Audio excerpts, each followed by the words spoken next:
In the polynomial, if let us take the example 7x square plus 4x plus 2, then the expressions 7x square, 4x and 2 are called the terms of the polynomial.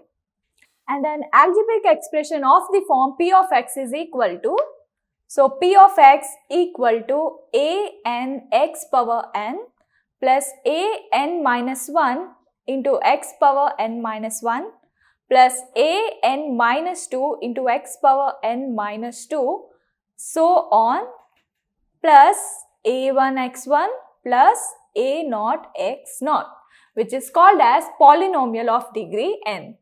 And note it down.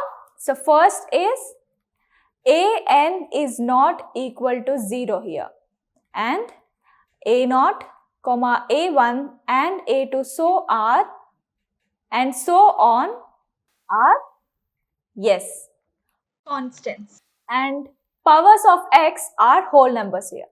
So powers of x are whole numbers, and an comma a n minus 1 and a n minus 2 are, yes, coefficients of x power n.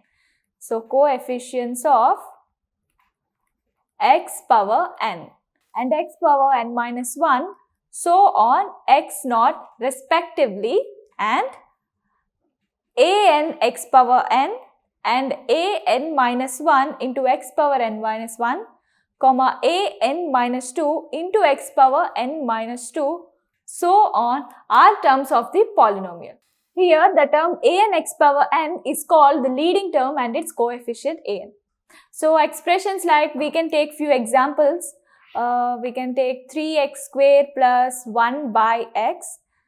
So this is one example, and we can also take 2x cube minus 7 root x minus 5, and we can also take 1 by x minus 1. So if you observe, these three are not polynomial because, yes, the power of x is not a whole number. So if you see the power of x, it is not a whole number.